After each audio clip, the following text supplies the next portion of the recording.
Ernesto andava pela região da floresta amazônica, no Brasil. Ele sabia que se tratava de uma área protegida e proibida para a caça.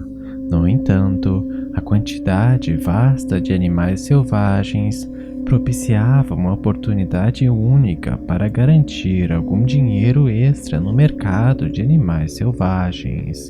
Carregava um rifle de caça antigo que herdara de seu pai, que desde 50 anos atrás também caçava nessa mesma região. Ernesto cruzava uma área de floresta densa, com muito cuidado, procurando ser o mais silencioso possível. Avistou uma anta andando perto de uma área parcialmente coberta com água. Se abaixou e mirou. De repente, ouviu um barulho próximo a ele. Parecia um porco, que continuava gritando sem parar. Ernesto olhava em volta, mas não via nada. Ele foi em direção ao som, apressado.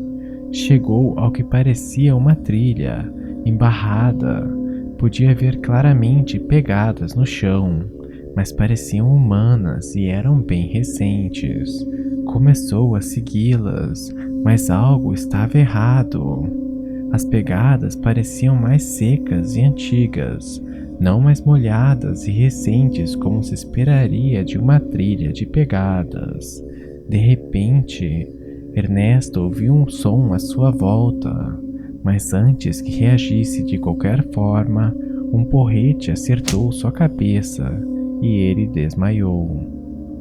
Alguns minutos depois, Ernesto acordou, amarrado. Em frente a ele, parado, somente observando, estava uma criatura estranha. Parecia humana, uma criança talvez, mas claramente não possuía um rosto de criança. Possuía um cabelo ruivo, quase cor de fogo, e agora observava Ernesto com fúria no olhar. Em suas mãos, uma faca extremamente afiada raspava ela na ponta de uma lança que parecia de origem indígena. Tentava se decidir sobre qual das duas deveria usar. Começou a se aproximar de Ernesto, com as duas armas, uma em cada mão. Ernesto nunca mais seria visto.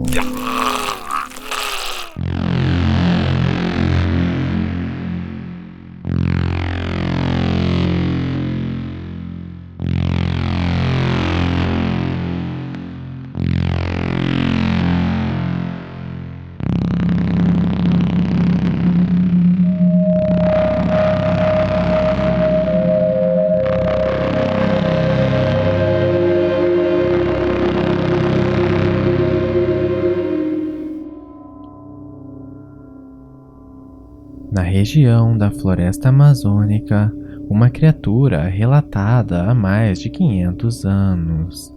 Seu nome varia de região para região, mas é mais conhecido como Curupira.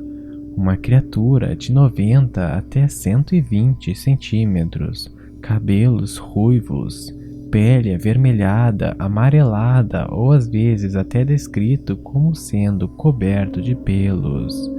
No entanto, o traço mais marcante do Curupira são os seus pés, que são invertidos, ou seja, seus dedos ficam atrás e seu calcanhar na frente.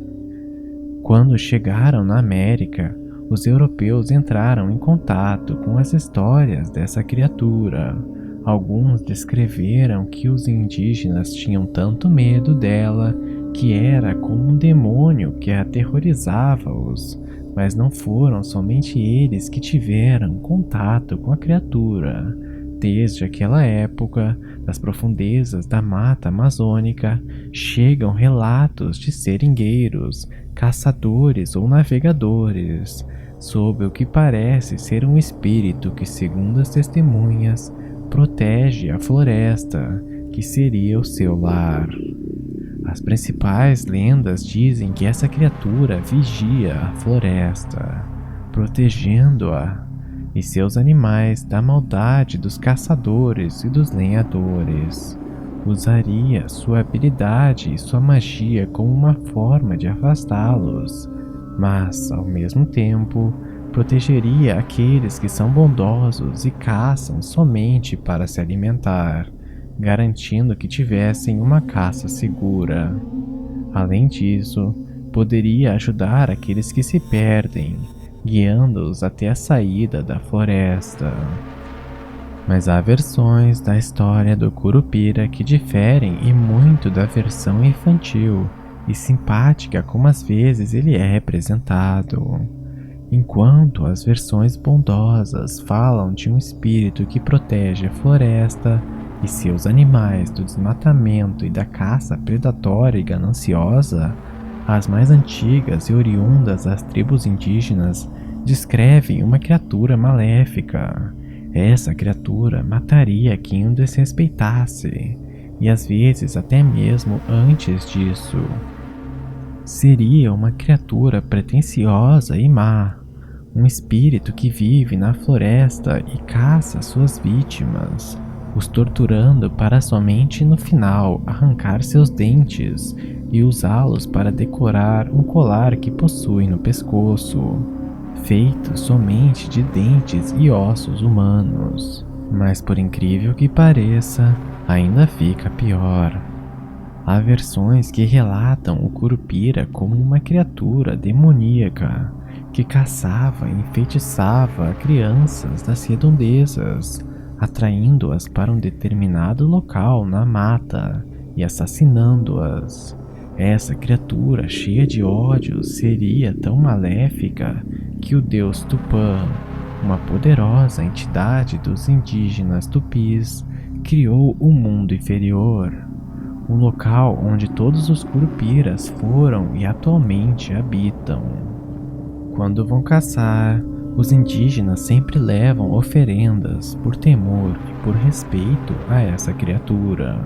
Muitas vezes levam presentes como fumo, comida ou flechas e colocam nas trilhas para acalmar a criatura, pois sabem como podem estar vulneráveis na floresta, o lar eterno do Curupira. Conhecem as técnicas ardilosas que ele pode usar para caçar as pessoas, usando seus pés invertidos para fazer com que seus perseguidores se percam na floresta e nunca mais retornem, ou ainda imitando os sons de animais que os caçadores estão a caçar, atraindo-os para determinados lugares e depois os matando. Atualmente, a história do Curupira está dividida entre suas várias versões, mas todas elas, tanto as versões bondosas como as maléficas, têm coisas em comum. Todas são relatadas como sendo avistamentos reais, não somente uma lenda do folclore da floresta.